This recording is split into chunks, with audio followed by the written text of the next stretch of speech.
Hey guys, how's it going? Welcome back. Last guitar of the day. Somebody's going to say something about the Jackson Green machine on the wall behind me. Kevy, why didn't you do that one? I don't own it. I'm renting it. And so I can't really say, per se, what I would personally change on it. Or that I'm going to change because I can't. I don't own it. I used to own it, but I traded it in favor towards getting a keyboard that was a little bit more important to me. So we had a bunch of gear to leave and brought home a beautiful Yamaha DGX 670 keyboard that I love, man. Oh, of all the DGXs I've owned, and I've had, this is number 3 in the series, and I gotta tell you, I'm hoping I'm done after this with keyboards, because that thing is so sick. Actually, I'm hoping there's like one more after this, that they actually fix the hiccups in that one that I found that I didn't like, which caused me to buy a second keyboard because of certain effects. But anyways, long story. We've already talked about that. Check my review on the Yamaha DGX 670 keyboard, and you'll get the whole background story of why I now have to have 2 keyboards in this room and not 1 like I should have to. But this Jackson, I will likely be buying it back. It is rented right now.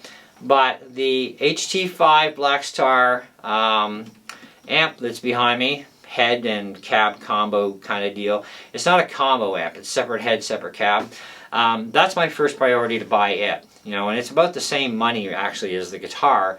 It's just that I really want this amp really bad. And besides, if I remember correctly, I think the guitar rental was cheaper than what the amp is. Because they are about the same money, roughly. I think the amp's about $25 more or something. But regardless of that fact, it's my priority. So we're still not sure 100% if we're going to buy that back or not. That's why we're not talking about it. But otherwise, this is the last guitar of the day, which is my Taylor 214 CE Koa. Okay, which means we have Koa back and sides, and we have a solid Sitka spruce top on this thing. I can't remember what the neck was made out of, but either way, it doesn't matter. We're not talking specs in this sense here. Now, what do I not like about this guitar? Well, I do find that as far as the action goes, it is a little high. I did try my modified 114 saddle in this, which turns out it's a little bit too low. So I'm going to have to beef it up with some paper. I just didn't take the time to do that paper trick yet. So I'm thinking, well, I might just leave it, but I can do bar chords. It's just I got to work really hard at it. And was still recovering from my broken wrist injury to my right wrist here, which is my fretting hand. The lower the action I can get a guitar at this point, the better, especially for bar chords. But I do prefer lower action nonetheless. And I used to have my 114 set up really low that I had. But I know I can run a little bit lower saddle on this, but I don't want to modify this one. Okay, I want to leave it totally factory. So that's going to have to stay that way. But I am going to change the bridge pins out because they are plastic pins. And on a $1,500 guitar, Taylor, you should be ashamed of yourself. You should be giving us Tusk pins, okay? Like, seriously, stop cheaping out on pins, right? The plastic truss rod cover, that's getting changed over to ebony, man. That plastic thing's got to go. I hate plastic. As far as the tuning keys go, they're being ditched in favor of some super high turning ratio tuners, but also the tuners will then be changed into a color called gold, because I think gold tuners would look much better.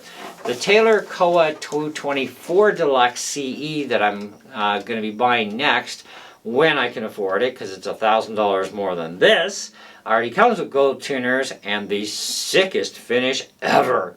I'm like, oh, I so cannot wait to get that guitar. I play on the right-handed one every time I go along with Quaid, and it's like, what can I part with? Nothing. I can't part with nothing. I want that guitar so bad, but it's like $2,500 in tax, man. And it's like, oh, that hurts. But I do want it. I love that guitar. That is like going to end up being like my massive go-to guitar all the time, and then this will be like the backup at that point. But I still love this guitar, though. Don't get me wrong. This is a really beautiful guitar. This is like miles better than my 114 ever was. But I do need to lower the action. Anyways, so tuners need to be changed. They are good tuners, don't get me wrong, but I don't like them. I like gold and I like higher turning ratio. You know, I want that higher stability range. And that'll be done with the higher quality tuners. I don't like plastic. I hate plastic. These are getting changed out for Tusk. Now, the only other thing I really don't like about pretty much every Taylor guitar that has it is the Expression 2 system.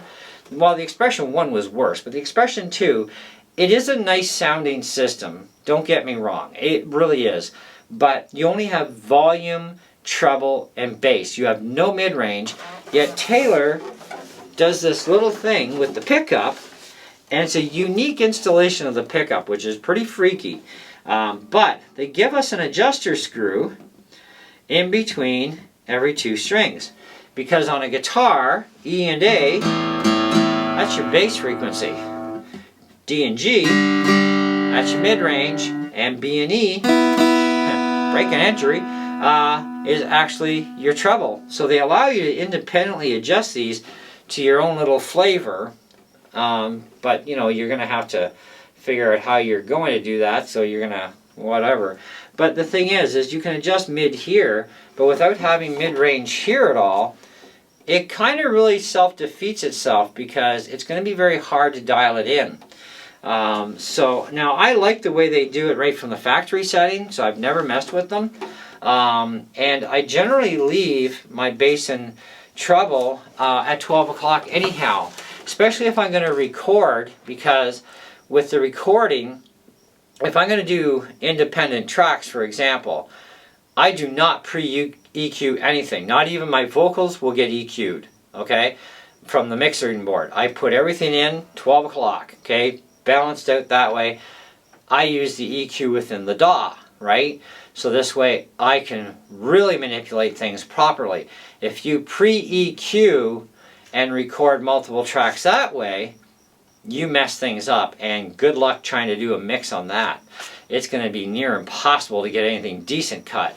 But if you're doing everything in one track, which I'm very notorious for doing, then I pre-EQ each channel, but I still don't mess with my electronics on my guitars. They get 12 o'clock. That's what they get, right? Or in the case of an electric, I just put everything dimed right full. You know, volume's full, trebles, and the tone control is full. And I worry about the EQing on the main board to custom tailor the sound. If it's one track, but if it's multiple tracks, well, then I'll, of course, put it in flat. But on a one-track deal, I'll EQ at the board end to tailor that signal for the guitar, and then the vocals are separate and drums, etc., right? So there's a way to do things, and there's a way you shouldn't do things. So I've learned a lot over the years with mixing music, especially my own stuff. So I kind of know what works and doesn't. And I will have a video, by the way, coming up on that. Because I think some people could really use some help on that stuff. But otherwise, yeah, if it was possible to change this system without having to leave this in here or have big gaping holes, then yeah, I would change the electronics in this for the electronic side. But otherwise, yeah, most guys have actually put in their own like Fishman Prius system or whatever, and then just disconnected all this and left it. Some guys have hauled the whole system right out, and then you've got these holes, and it's like, yeah, that looks stupid, you know. And then how do you fill the holes properly, right? That's another problem, and that's a pain because those holes are going to affect the sound of your instrument. And but anyways, that's one thing where Taylor really needs to have bass, mid, and treble.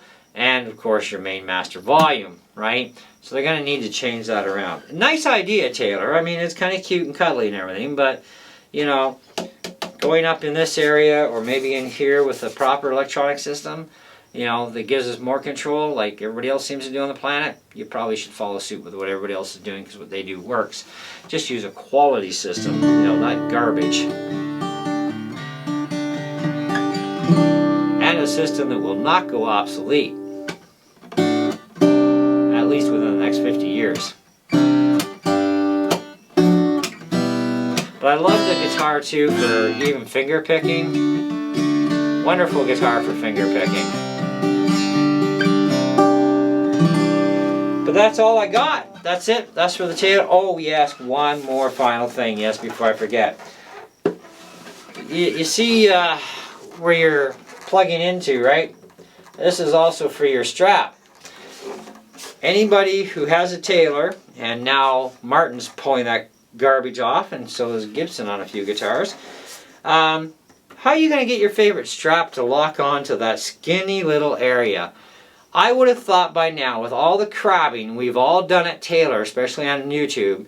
Of course, I guess Taylor doesn't watch YouTube, or they don't want to watch our channels. I don't know what it is. But they need to fix this problem with the pin thing. Now, the jack in is fine. I don't care about that. Nobody else does. They think that's great. But what about some height in there so we can actually put our favorite strap on the darn guitar? Because otherwise, we have to buy this little device called a Nomad. And that allows you to hook on any strap you bloody well please. Because you can at this end, right? They've got the strap pin here, so you're fine. But at this end, you got, like, this strap would never work. My Taylor strap never did work. My Taylor strap's actually on my Gibson. So this is a new one I got for the Taylor. But these Nomad things, they're like 20, 30 bucks or something like that. I mean, they work, but you shouldn't have to buy an extra device to hook your friggin' strap to your guitar. The guitar should already be adequately made from the factory to support the strap on both ends properly. This is something Taylor has to change, because that, I think, is probably the thing that I don't like the most about the Taylor guitars. And that goes for all of them. So, anyways, at least all the ones that I've played on. I don't know if they've actually smartened up on, you know, maybe they're more expensive, really high-end ones, but I've played a $7,000 Taylor, and let me tell you, they still didn't fix it on that one. So, but yeah, the Nomad, that's something I had to buy extra. Nice thing about the Nomad, though, I will say, give it some credit, you can actually use a Shaler strap lock on this, because they made the pin on this Nomad to work with any of the Shaler systems, right, that are like, you know, spring clip load thing. I've got them, and so that's great. So then all you got to do is either leave your pin alone at this end, if you feel secure enough with that, or you put a Shaler system on there, but then your hand is going to run into the Shaler sticking out. So yeah, it's one of two lesser evils, you know what I mean? But I don't have issues with this end or worried about the strap coming off here. But the first time it happened to me, I almost dropped my Taylor in the ground because of this stupid thing, and it's like, wait a minute, we need a fix for this. So I found the Nomads, and I actually got one ordered in for me, and yeah, it's been fantastic ever since. Haven't had any issues, but definitely something to consider changing, at least knowing that you're going to have to buy a Nomad until the day comes around when Taylor actually smartens up, which maybe never. It's kind of like Gibson smartening up about a few things. They never will. We don't know if Taylor will either. But yeah, certainly that is a very bad eyesore of that sort of a setup for the Taylor on that part that does need to be addressed, okay, in one form or another.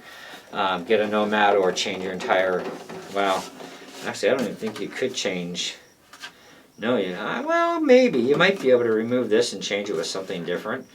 I'd imagine you might be able to. I don't know. Have to look into that, I guess. But that's it for the Taylor. So thanks so much for watching this series of videos.